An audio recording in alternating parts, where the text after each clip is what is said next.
ఈ శ్రీరామనవమి రోజున నేను చేసి చూపించబోయే సూపర్ రెసిపీ ఏంటంటే తామర గింజల పాయసం.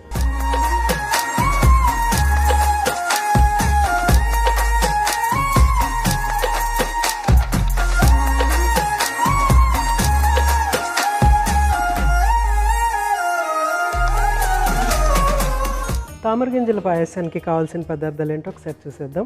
తామర గింజలు, పాలు, కండెన్స్డ్ మిల్క్, కొబ్బరి తురుము, నెయ్యి, జీడిపప్పు, యాలకులు. సో అన్నీ రెడీగా ఉన్నాయి. మనము స్టార్ట్ చేసేసుకోవటమే.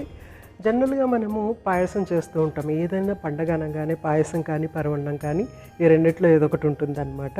ఫస్ట్ అది ఉంటుంది, తర్వాత పులిహోర ఉంటుంది, తర్వాత గారెలు ఉండొచ్చు, ఇంకా రకరకాలు మన ఇష్టం అనమాట. కానీ డెఫినెట్గా మాత్రం పాయసం అనేది చాలా చాలా ఇళ్ళల్లో పాయసం అనేది చేస్తూ ఉంటారు. సో మనం ఈరోజు ఏంటంటే కొంచెం దాన్ని డిఫరెంట్గా చేస్తున్నాం. ఇక్కడ తామర గింజలతో చేస్తున్నాను. సో ఫస్ట్ ఏం చేద్దామంటే జీడిపప్పుని ఫస్ట్ వేయించేసి పక్కన పెట్టేసుకుందాం. ఎందుకంటే అది గార్నిష్ కోసం కాబట్టి.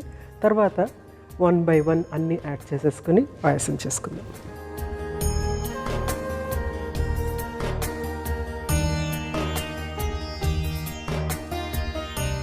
స్టవ్ వెలిగించుకొని ఫస్ట్ కొంచెం అంతా నెయ్యి,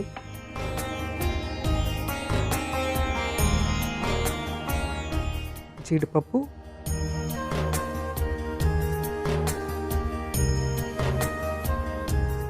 ఈ జీడిపప్పు నేను మెయిన్గా గార్నిష్ కోసమని వేయించుతున్నాను. కొంచెం జీడిపప్పు మిగిల్చేసాను, అది మనం ఇందులో యాడ్ చేసేసుకుందాం. పాయసంలో వేరే జీడిపప్పు మామూలుగా చిన్న చిన్న ముక్కలు చేసి యాడ్ చేసుకుందాం. ఇది మాత్రం గార్నిష్ కోసం అనేసి.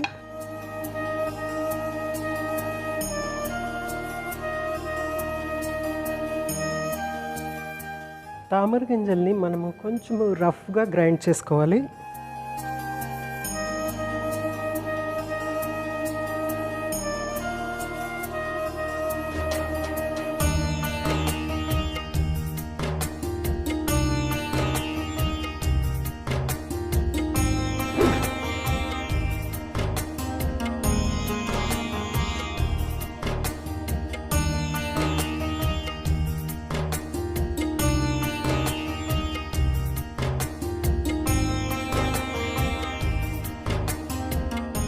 సో ఇలాగా రఫ్గా ఉండాలన్నమాట. ఎందుకంటే గింజల్లాగా ఉంటే అది పూర్తిగా పీల్చుకోదు పాలని. సో అందుకోసం అనేసి రఫ్గా గ్రైండ్ చేసుకుంటే ఆ పాయసము తినడానికి బాగుంటుంది, చక్కగా రుచిగా కూడా ఉంటుందన్నమాట. సో జీడిపప్పులు కొంచెం నైస్ బ్రౌన్ కలర్ రాగానే తీసేద్దాం. ఎందుకంటే ఇది గార్నిష్కి కాబట్టి కొంచెం కలర్ఫుల్గా ఉండాలి. మొత్తము డిష్ అంతా వైట్ కలర్లో ఉంటుంది కాబట్టి ఇది కొంచెం బ్రౌన్ కలర్లో వేయించితే ఆ గార్నిష్ చక్కగా కనిపిస్తుంది అన్నమాట.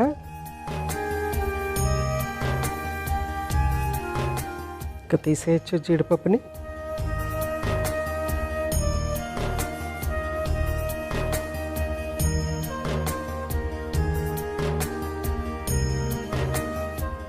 లైట్ బ్రౌన్ కలర్ రాగానే తీసేసాము. సో నెక్స్ట్ ఏంటంటే మనము ఇందులో ఇలాచీ వేసేసుకున్నాము. ఫస్ట్ కొంచెం ఇలాచీ, నెక్స్ట్ ఇంకొంచెం నెయ్యి యాడ్ చేస్తున్నాను. తర్వాత గ్రైండ్ చేసి పెట్టుకున్నటువంటి తామర పువ్వు గింజలు,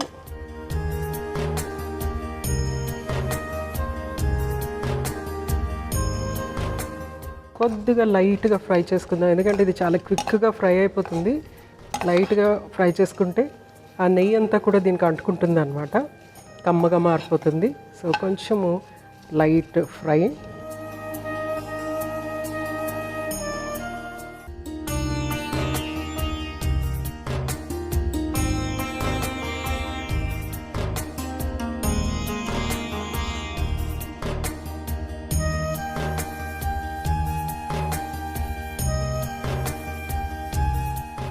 సో ఫస్ట్ కొంచెం వాటర్ యాడ్ చేశాను వేయించుకున్న తర్వాత. వాటర్ పీల్చుకున్న తర్వాత మనం దీంట్లో పాలు యాడ్ చేస్తే కనుక అది చక్కగా పీల్చుకుంటుంది. సో కొంచెం అంతా వేయించేసేసుకుని నెక్స్ట్ పాలు,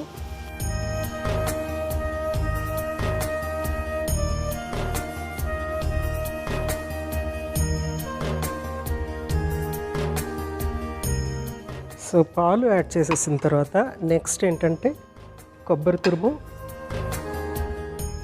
తురుము ఇంకొంచెం ఎక్స్ట్రా టేస్ట్ యాడ్ అవుతుంది. అట్ ద సేమ్ టైం ఏంటంటే ఆ ఫైబర్ కంటెంట్ అనేది ఇంక్రీజ్ అవుతుంది అనమాట. మనం ఈ తామర గింజలు యాడ్ చేసాం కదా, అందులో కూడా చాలా ఫైబర్ ఉంటుంది, తక్కువ క్యాలరీలు ఉంటుంది, అందులో ఐరన్ ఇవన్నీ కూడా ఉంటాయి అన్నమాట. మినరల్స్ ఉంటుంది, కాల్షియం ఉంటుంది, ఐరన్ ఉంటుంది. సో చాలా యూస్ఫుల్గా ఉంటుంది అనమాట.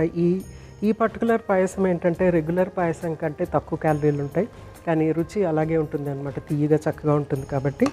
సో నెక్స్ట్ మనము ముఖ్యంగా యాడ్ చేయాల్సింది ఏంటంటే కండెన్స్డ్ మిల్క్. మనం ఇందులో పంచదార అనేది యాడ్ చేయలేదు, కండెన్స్డ్ మిల్క్ యాడ్ చేస్తున్నాం కాబట్టి పంచదార యాడ్ చేయట్లేదు అనమాట. కండెన్స్డ్ మిల్క్లో ఏంటంటే మిల్క్ బాగా మరిగిపోయి ఉంటుంది, దాంతోపాటు దాని ఈక్వల్ అమౌంట్ ఆఫ్ షుగర్ ఉంటుంది అనమాట ఇందులో. అందుకోసం అనేసి వేరే షుగర్ మాత్రం ఇందులో యాడ్ చేయట్లేదు. సో కండెన్స్డ్ మిల్క్ యాడ్ చేస్తున్నాను.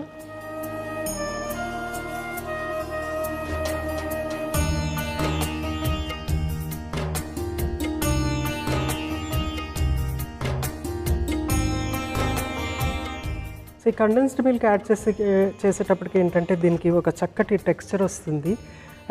తర్వాత టేస్ట్ డిఫరెంట్. మనం డైరెక్ట్గా షుగర్ యాడ్ చేసిన పాయసం డిఫరెంట్గా ఉంటుంది, కండెన్స్డ్ మిల్క్ యాడ్ చేసినటువంటి పాయసం టేస్ట్ డిఫరెంట్గా ఉంటుంది అనమాట. చాలా కమ్మటి స్వీట్నెస్ అనేది ఉంటుంది దీంట్లో. నెక్స్ట్ కొన్ని జీడిపప్పులు యాజ్ ఇట్ ఈస్ ఇందులో యాడ్ చేసేస్తున్నాను. చిన్న ముక్కల కింద చేసి ఒక 2-3 యాడ్ చేస్తే సరిపోతుంది. ఆల్రెడీ మనం గార్నిష్కి కొన్ని రెడీగా పెట్టుకున్నాం కాబట్టి.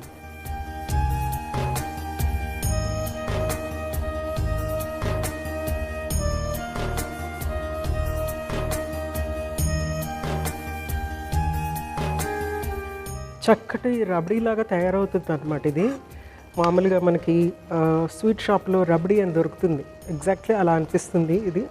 ఎందుకంటే మనము కండెన్స్డ్ మిల్క్ యాడ్ చేసేటప్పటికి ఏంటంటే ఆ టెక్స్చర్ అలా అయిపోతుంది అనమాట. స్వీట్నెస్ అనేది టూ మచ్ స్వీట్గా ఉండదు, అట్ ద సేమ్ టైం ఆ స్వీట్ ఏ మాత్రమో తగ్గదు అనమాట. సో చాలా టేస్టీ, చాలా హెల్దీ పాయసం అనేది. సో ఆల్మోస్ట్ అయిపోయింది.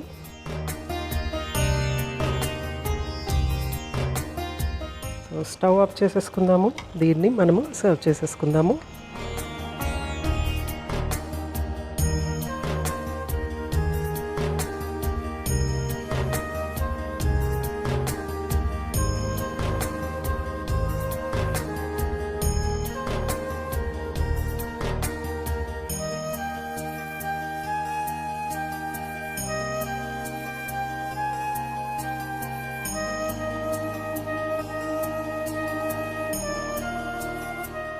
సో నెక్స్ట్ జీడిపప్పుతో గార్నిష్.